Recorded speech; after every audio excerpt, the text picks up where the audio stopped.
este personaje buscaba ser presidente del PRI, mira nada más, así tipo Alito Moreno, y resulta que por fin lo apañan en Estados Unidos y por fin lo extraditan a México, y ahora sí, que tiemblen los que tengan que temblar.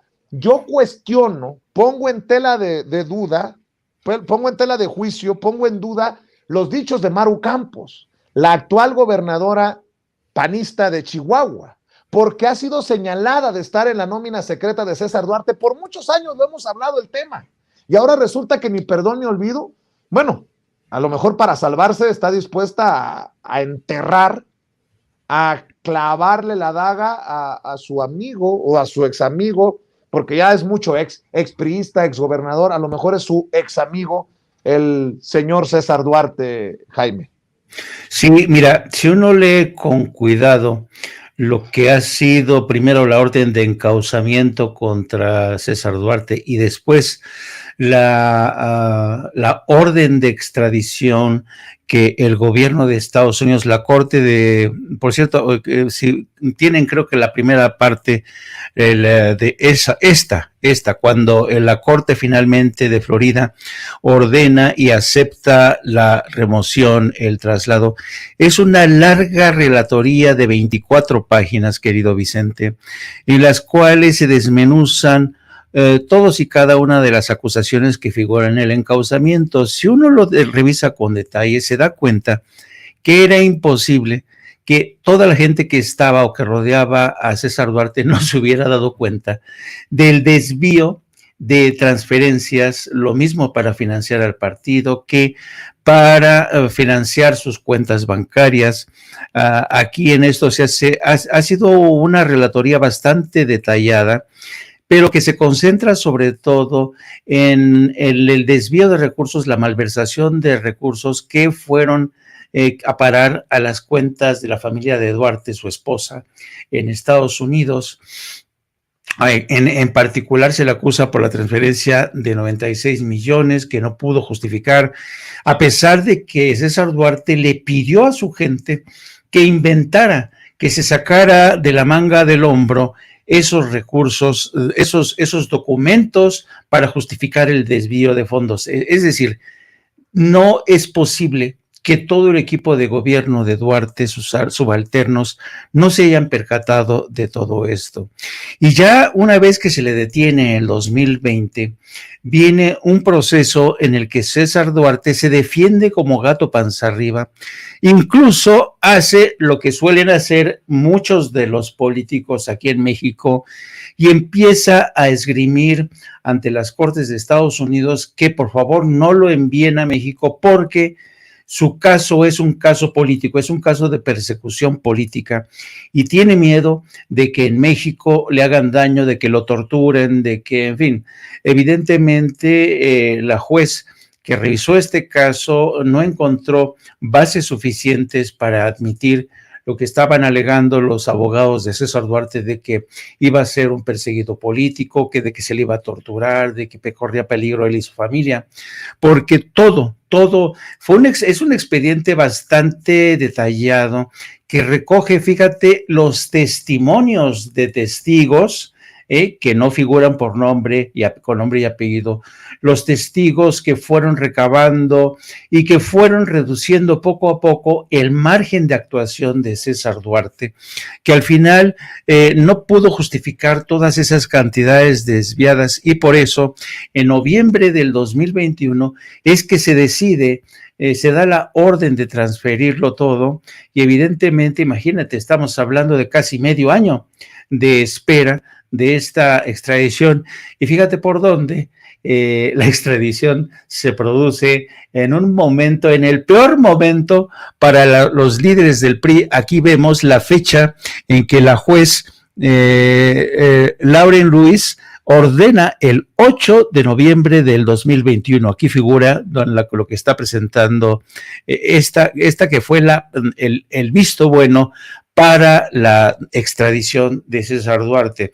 Ahora bien, yo encuentro bastante temerario el hecho de que la gobernadora haya dicho que esta va a ser un caso que va a ser revisado y va a estar coordinado entre el gobierno federal y el gobierno de Chihuahua, pues más le vale porque yo creo que sí es necesario que este procesamiento se realice con luz y taquígrafos y que se esclarezcan las responsabilidades, ¿no? Porque hay mucho, era una red de corrupción, querido Vicente, que salpicó a varios políticos, líderes del PRI, como tú bien dices.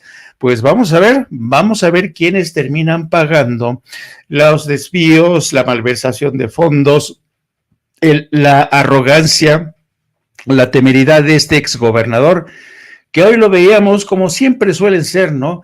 Ídolos caídos, que humillados, que llegan en calidad de presos, después de haber huido en calidad de líderes políticos respetados, líderes de altura, no, pues han regresado en la calidad de ladrones, de inculpados, y yo sospecho que esta imagen que hemos visto hoy, a solo 3 días de las elecciones en 6 estados clave, es el principio de una larga pasarela. Veremos a más políticos del PRI pasar por esta triste circunstancia de César Duarte. Yo sospecho que sí, pero sobre todo espero que sí. El regreso de César Duarte, la extradición de César Duarte a México, mi querido Jaime, también debe de poner a temblar a más de uno en la 4T. Ojo con lo que estoy diciendo. Ojo con lo que estoy diciendo. Yo siempre he sido crítico de que Armando Cavada, el exalcalde de Ciudad Juárez, y mira, para no andar con chingaderas, 4 de febrero del 2021 acabo de encontrar un tuit. Entre los señalados en el escándalo de la nómina secreta de César Duarte también está Armando Cavada. En el caso de Armando Cavada es muy conocido, hoy diputado plurinominal de Morena, ojo, es conocido que el alcalde en ese entonces devolvió el dinero que recibió de César Duarte. Devolvió el dinero. Por eso digo que la extradición de César Duarte pone a más de uno con el Jesús en la boca. Más aún, el caso de Maru Campos, que no se nos olvide que Maru Campos fue vinculada a proceso por la nómina secreta de César Duarte.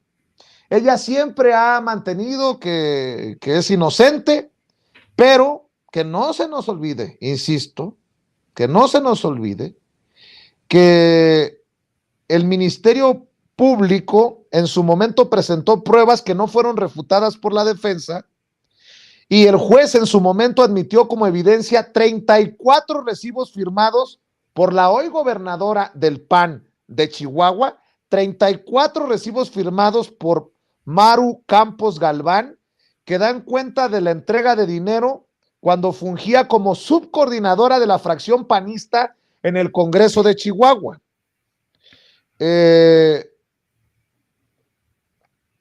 La vincularon a proceso y fue tal que no se nos olvide, porque tenemos a veces memoria muy corta y selectiva, que se le retiró el pasaporte y se le prohibió salir del país por temor a que se fugara. Suponiendo sin conceder que Maru Campos es una blanca palomita y que Armando Cavada, diputado, yo tengo que decirlo así, abiertamente, por eso somos sin censura. Si son blancas palomitas, ¿por qué Cavada devolvió un dinero que recibió de César Duarte?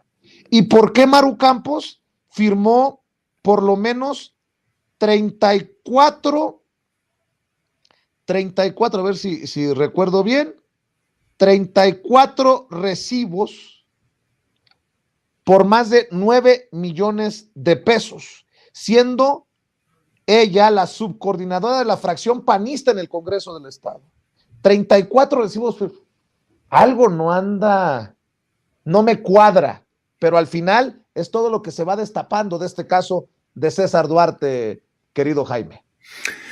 Fíjate que yo al analizar o al revisar de forma somera todos estos procesos que involucran a exgobernadores o líderes de partido político, como el caso de Alito, incluso casos como el de que involucra a Odebrecht y sus vínculos con el exdirector de Petróleos de México, las acusaciones que incluso se ciernen sobre Felipe Calderón o Enrique Peña Nieto.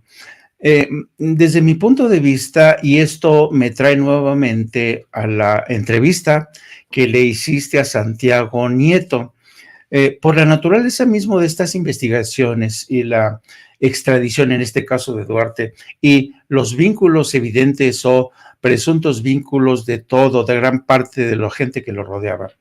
Estamos ante lo que yo digo, porque no puedes tú a juzgar solamente a César Duarte, no, porque evidentemente había más gente que se involucró, que estuvo presente, que se vio salpicada de forma evidentemente no involuntaria, pero después se quisieron desmarcar, pero todo va configurando y va tomando el cuerpo de un maxi proceso, porque Duarte no fue solo, así como el exdirector de Pemex, Lozoya, tampoco actuó solo, y como tú hacías bien mención, toda esta maraña de intereses y personajes, todo va configurando un maxi proceso. Por eso Santiago Nieto sugería que una de las mejores opciones eran las comisiones de la verdad, porque las comisiones de la verdad te permiten no solamente esclarecer, ¿no? Ver quiénes estuvieron involucrados en todas estas tramas, sino al acceder a un sistema de justicia transaccional para ver de qué medida purgan cada quien su condena, pagan sus culpas, porque el caso de César Duarte, como de otros, como de Lozoya, son solamente partes de un rompecabezas, que todos se vieron salpicados, porque los fondos recorrieron un laberíntico pasaje de fondos para financiar campañas políticas, para enriquecer a determinadas personas. Todo esto va conformando un maxi proceso. Y entonces yo creo que esa sería la mejor decisión, porque si no, estaríamos hablando, querido Vicente, de una suerte de procesos individuales en las que solamente unos servirían de chivos expiatorios o se irían sobre los más gordos, entendido porque no gordos por físicamente, sino porque los que se llevaron la mayor cantidad de dinero. Y esto te habla de hasta qué punto el sistema político mexicano estaba podrido. Era una podredumbre por todos lados, y lo más interesante, como tú has señalado durante todo este tiempo, el papel de los medios de comunicación, que se quedaron callados, no dijeron absolutamente nada. ¿Y por qué? Porque muchos de estos periodistas se vieron también beneficiados, ¿no? Porque fueron los beneficiarios gracias a mantener el silencio, de seguir defendiendo a la gente, como hemos visto estos días a Ciro Gómez Leiva defendiendo todavía a Felipe Calderón, defendiendo a otros líderes políticos, inclusive al propio Alito. Entonces, yo la verdad no sé, porque realmente es un enorme desafío para el aparato judicial, y porque además, una vez que hemos justificado en el caso de César Duarte su traslado a México, evidentemente en Estados Unidos nos van a decir, bueno, y solamente la justicia se va a quedar en este señor y todos los otros implicados, porque acuérdate que ellos tienen los testimonios de todos los testigos, que seguramente le dijeron, oye, fue fulanito, menganito, sutanito. Entonces, yo la verdad que este tema lo veo bien peliagudo, pero mira, por algo se empieza, qué bueno que ha sido extraditado, y ojalá que César Duarte cumpla, y sobre todo, que ese es otro de los factores, Vicente, porque mucha de la riqueza más la vida de César Duarte está en Estados Unidos, en forma de propiedades, cuentas bancarias. Ahí el gobierno de México tendría que ver de qué manera se restituye este daño que algunos calculan en casi 100 millones de dólares. Fíjate, mi querido Jaime, que es importante rescatar este artículo que me comparte nuestro jefe de información, Mario Toledo, del medio norteño Elefante Blanco. Firma la nota Carlos Manuel Juárez. Operación Zafiro también en Tamaulipas. Y habla de cómo la Operación Zafiro ha resurgido por la extradición a México del exgobernador de Chihuahua, César Duarte, parte esencial de la red para financiar las elecciones de Tamaulipas, Puebla, Chihuahua, Durango, Veracruz y Sinaloa en 2016. Los exmandatarios César Duarte, Javier Duarte y Egidio Torre pactaron con el entonces líder tricolor Manlio Fabio Beltrones y el exsecretario de Hacienda Luis Videgaray el depósito de centenas de millones desviados de participaciones federales, reveló en su momento el testigo Jaime Herrera Corral, quien fue forzado a participar. La investigación del desvío se encuentra en Chihuahua, dice el reportero, donde el exsecretario de Hacienda en la administración estatal, Jaime Herrera Corral, confesó el desvío de más de 250 millones de pesos. La Secretaría de Educación fue el medio para conducir las partidas millonarias a favor del aspirante tricolor. Y dice Carlos Manuel Juárez, este colega de Elefante Blanco del medio tamaulipeco, a diferencia de del gobierno de Chihuahua, a diferencia de los gobiernos de Chihuahua y Durango, el gobierno de Tamaulipas no quiso indagar la participación del gobierno del priista Egidio Torre Cantú en el desvío de más de 3,000 millones de pesos de dinero público del PRI. Esto es lo que está señalando. O sea, Cabeza de Vaca se ha hecho pendejo, porque tal vez, solamente así lo puedo entender, le raspa el mueble si le rasca. La investigación en 2017, exfuncionarios chihuahuenses rindieron testimonios acusando a políticos priistas, servidores públicos federales y estatales de operar la red financiera bajo los mandos del titular en ese entonces de la Unidad Política y Control Presupuestario de Hacienda, Alfonso Isaac Gamboa Lozano. Grábense bien este nombre, porque al final del artículo que les estoy leyendo va a hacer sentido. Esto fue bajo los mandos del titular de la Unidad Política y Control Presupuestario de Hacienda, Alfonso Isaac Gamboa Lozano. Grábense ese nombre. Y el exsecretario del Comité Ejecutivo Nacional del PRI, Alejandro Gutiérrez, de acuerdo a las investigaciones judiciales. El gobierno de Durango también ha llevado el caso a sus instancias judiciales. En aquel estado, la administración del gobernador Jorge Herrera Caldera es acusada de desviar 230 millones de pesos. Toda la planeación y ejecución de la Operación Zafiro fue blindada por el Servicio de Administración Tributaria en tiempos de Peña Nieto. A partir de la publicación del caso, Javier Corral, entonces gobernador de Chihuahua, afirmó que el gobierno priista tamaulipeco participó en la Operación Zafiro. Al respecto, el gobernador de Tamaulipas, Francisco García Cabeza de Vaca, nunca ha comentado sobre el posible quebranto del erario para fines electorales. El mecanismo de los desvíos en los 6 estados fue revelada por 2 participantes del quebranto que aceptaron ser testigos. Los relatos fueron leídos durante una audiencia oral realizada en Chihuahua que duró 11 horas el 21 de diciembre de 2017. De acuerdo con la declaración de Ricardo Yáñez Herrera, exsecretario de Educación, Cultura y Deportes, Alejandro Gutiérrez fue quien le dijo a Hacienda Federal, que Hacienda Federal asignó 250 millones de pesos a diversas dependencias de los estados para que contrataran a empresas fachada, mismas que destinarían el dinero a las campañas del PRI. En su declaración, Ricardo Yáñez destacó que recién llegado al cargo en 2016, se opuso a firmar los contratos ficticios por decenas de millones con las empresas que le habían sido indicadas desde la Secretaría de Hacienda Estatal. El exgobernador César Duarte le exigió firmar los documentos para transferir el dinero a las campañas. En una reunión en la Ciudad de México, narró Yáñez, el hijo de Alejandro Gutiérrez, señalado como apoderado legal de una de las empresas fachada y orquestador del esquema, aseguró a los exfuncionarios chihuahuenses que no serían descubiertos porque el Servicio de Administración Tributaria, el SAT, protegía los movimientos financieros. El imputado y Ricardo Yáñez tuvieron un segundo encuentro en un restaurante de Plaza Carso, donde le advirtieron que en Chihuahua ya se habían descubierto los desvíos. Gutiérrez insistió que no los descubrirían y sostuvo que las compañías contratadas eran sólidas y estaban blindadas por el SAT. Los entonces funcionarios reiteraron que había pruebas fotográficas sobre la inexistencia de las empresas en los domicilios de las supuestas proveedoras de servicios a las que se destinó el dinero.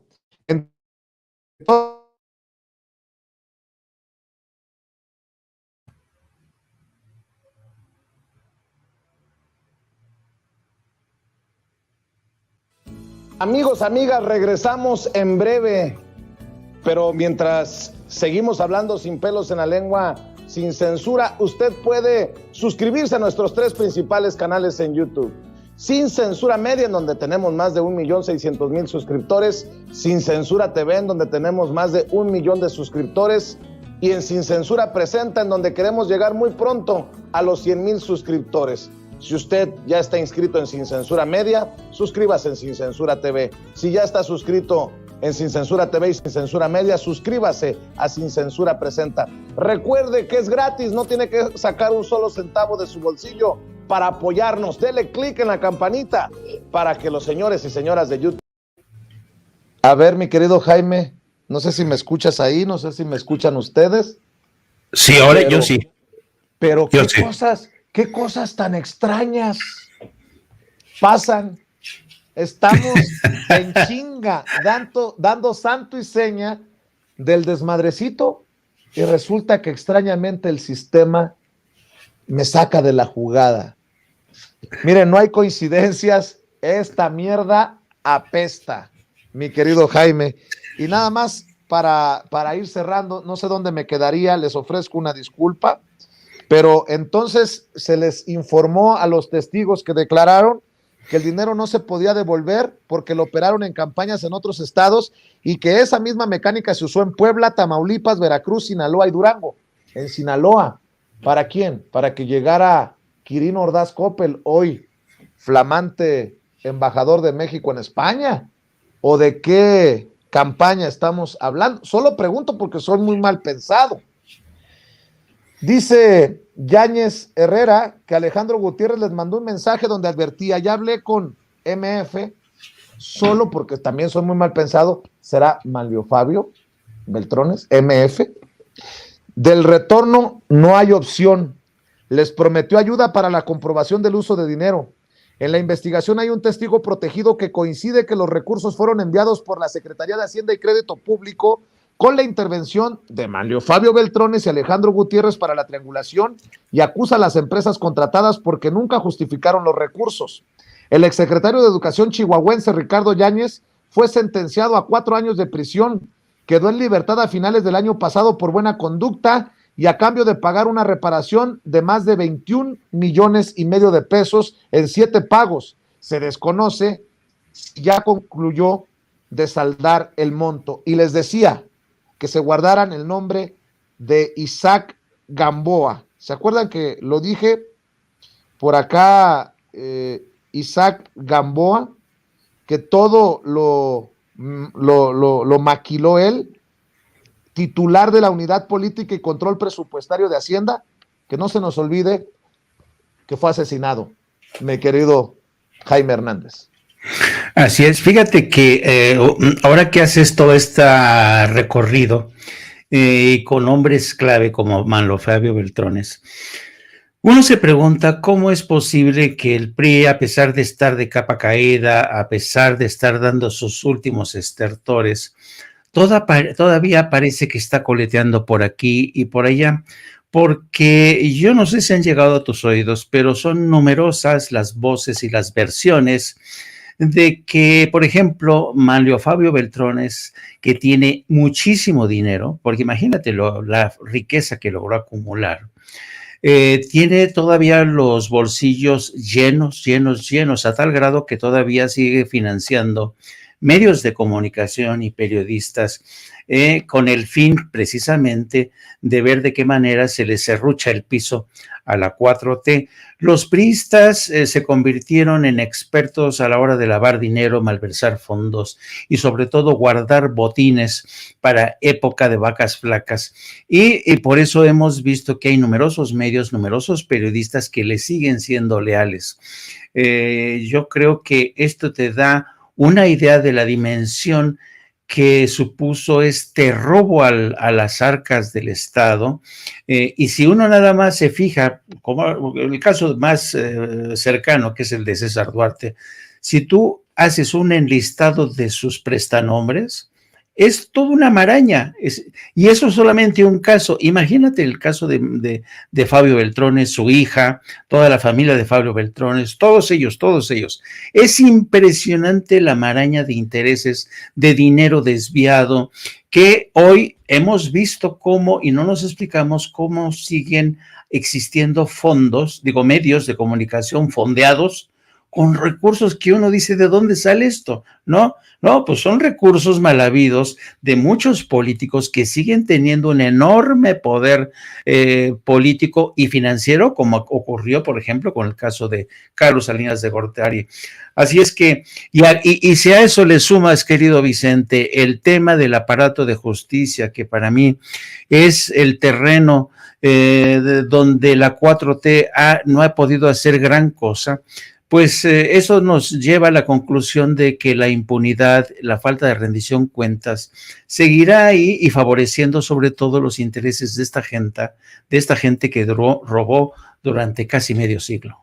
Nada más quiero insistir en el caso de Claudia Pavlovich, porque me dijeron, es que tú traes algo personal, ¿quién te paga para el golpeteo? A ver, nadie.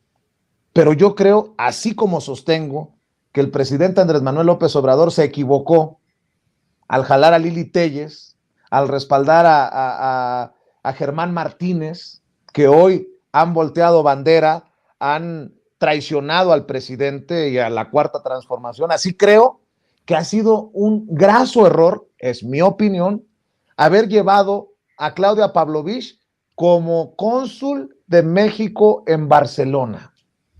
A ver, 7 estados, de acuerdo a las investigaciones de la Operación Zafiro, 7 estados desviaron 650 millones de pesos a empresas fantasma ligadas al PRI.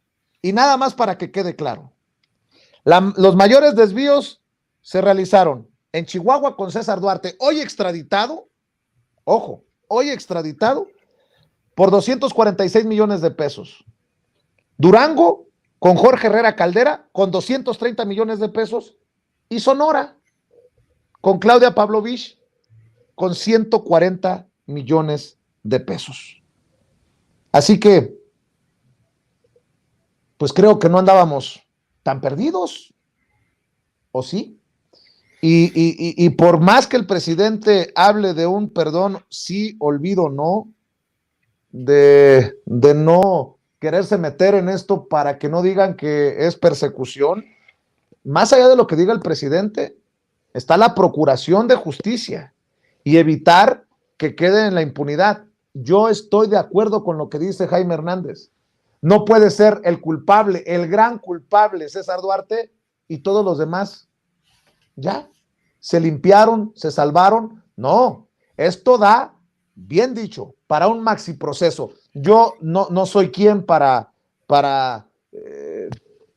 dar todos los detalles o cómo hacerlo, las ligas, los vínculos, pero ya que hacía referencia a la entrevista que nos concedió Santiago Nieto hace unos días, él hizo mención de la Operación Zafiro y de cómo había dejado él una investigación armada de los flujos de dinero que llevaban Enrique Peña Nieto.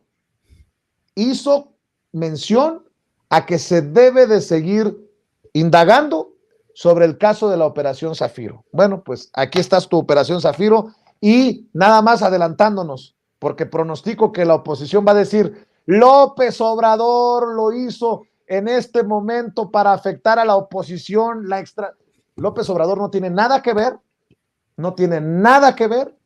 en cuando los gringos dicen, ahí les va el chamaco, ¿no? Nada más para que quede claro, interesante que se dé en estos tiempos, tiempos electorales, a solo unos días de que haya elecciones en 6 estados, uno de ellos es Tamaulipas, en donde no dice gran cosa cabeza de vaca sobre la Operación Zafiro, a pesar de que Tamaulipas está inmerso en el merequetengue, mi querido Jaime. Sí, yo no dudo que ese es el argumento que va a traer la oposición diciendo, se pusieron de acuerdo con el aparato judicial de Estados Unidos para hacernos aterrizar como que no quiere la cosa al señor César Duarte. Y además hay que reconocer que el aterrizaje del señor César Duarte le vino muy mal a Lili Téllez y a Carmen Aristegui, porque hoy precisamente inauguraban esta campaña de que de cualquier forma hay que demostrar que el presidente López Obrador, ay, Porfi, ¿cómo? Dios mío, Porfi, ahora, yo la verdad ya desconozco por completo a Porfirio Muñoz Ledo, no sé qué le han dado a Porfirio Muñoz Ledo. Mira que también sumarse a este coro para decir que López Obrador tiene vínculos con el cártel de Sinaloa, lo mismo que Carmen Aristegui. ¿Qué te parece si dejamos un segmento con la venia y con el apoyo, paciente apoyo de los amigos y amigas que forman parte de la mesa de diálogo a continuación? ¿Por qué no hablamos de eso, mi querido Jaime? Porque se habla de la extradición de César Duarte y aparece misteriosamente Francisco Labastida con Carmen Aristegui, reaparece Porfirio Muñoz Ledo y ambos en nado sincronizado. No hay coincidencias en la política, chingada madre. Dicen que Andrés Manuel López Obrador tiene un pacto con el narco. Tienes las dos notas nuevamente, querida Adriana. Esta de sin embargo. AMLO tiene pacto con el narco y piensa heredarlo en 2024, asegura Muñoz Ledo. Híjole, me parece un encabezado lamentable también para sin embargo, porque básicamente ponen lo que dice cualquier señor, por histórico que sea Muñoz Ledo, pero ¿presentó pruebas o nada más son dichos? Y en el caso de Carmen Aristegui, pues ni cómo se quite del camino. Pacto de AMLO con el narco, dedazo 2024 y más revelaciones de Labastida con Carmen Aristegui publican en Aristegui Noticias. Válgame Dios. Más panista que los panistas nos salió Porfirio Muñoz Ledo y más cargada que Latinus nos terminó saliendo Aristegui Noticias. Es mi opinión. Me hago responsable de mis dichos, mi querido Jaime. No, mira, yo revisé con detenimiento la entrevista que le hizo Aristegui, y Aristegui se comportó como hacían los viejos reporteros, viejos periodistas mexicanos, ¿no? Ya sabes, los viejos periodistas mexicanos, cuando entrevistaban a alguien, por ejemplo, cuando era el político que le beneficiaba y le daba su chayotito, agarrar el micrófono. Señor presidente, ¿verdad que su gobierno es de los más progresistas en este momento? Y era una respuesta obligada. Bueno, en la entrevista de Carmen Aristegui, lo fue pastoreando, y Labastida dejándose llevar, ¿no? A ver, pero ¿qué sugiere usted? ¿Que le daban protección el cártel y Labastida? Carmen, pues claro, ¿cómo puedes pensar que no? Pero dígalo usted. ¿Acaso estamos diciendo que el cártel más poderoso de México tiene la protección del presidente? O sea, es increíble el grado de manufactura, una entrevista precocinada, y la verdad, yo lo estaba escuchando y digo, no puede ser esto. No puede ser que a esto se le llame periodismo. Es lamentable realmente el tipo de periodismo que practica Carmen. Y en el caso de Porfi, híjole, mano, a mí me da mucha tristeza de verdad, porque yo conozco a Porfi desde hace muchos años. O sea, Porfirio y yo, una vez nos emborrachamos con 3 botellas de vino ahí en el Escorial, y no, hombre, era un hombre que hasta con 3 botellas de vino te decía cosas maravillosas. Era un hombre culto, era un hombre que tiene una formación enciclopédica, pero hoy es balbucear a Porfirio Muñoz Ledo, y a través de las babas tú ves que destila este odio descomunal hacia Andrés Manuel López Obrador. Es un hombre que ya está acabado, y que la oposición se agarre de un pobre anciano que ya babea puras patrañas y puras mentiras con el único fin de vengarse por algo que él cree que le hizo López Obrador, o que no le reconoció su grandeza. A mí se me hace muy triste, muy lamentable en la biografía de Porfirio Muñoz Ledo. Pues mi querido Jaime, creo que ya hemos dejado la víbora chillando y lo que se viene con la mesa de diálogo. ¿Por qué no cerramos invitando a la gente para que se suscriba a tu canal de YouTube? Yo les recomiendo, les pido por favor que así como nos apoyan en Sin Censura, apoyen a quienes nos apoyan. Amor con amor se paga. Así espero que hagan crecer No Apto para Cínicos en YouTube, que es el canal del maestro Jaime Hernández, que lo sigan y lo lean en Twitter y que obviamente estén al pendiente de lo que publicas en la jornada Sin Fronteras, ya iba a decir la jornada sin censura, le va a dar el ataque a Carmen Lira, a quien le mandamos un saludo con mucho respeto, pero mi querido Jaime, hay que invitar a la gente.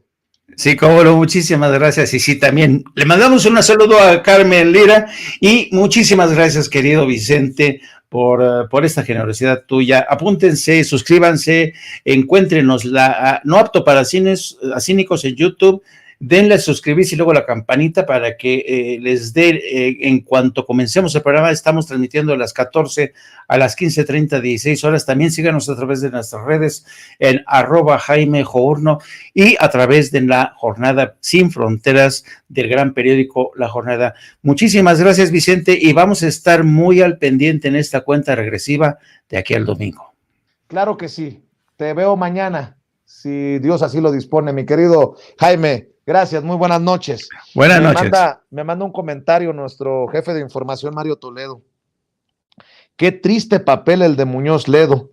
Después de ser uno de los hombres más brillantes de México, ha caído en un nivel de decadencia mayúsculo del que ya nunca va a salir. Suscribo, maestro Mario Toledo, nuestro jefe de información, también opinando sobre estas cosas que ocurren en nuestro México lindo y querido, y le agradezco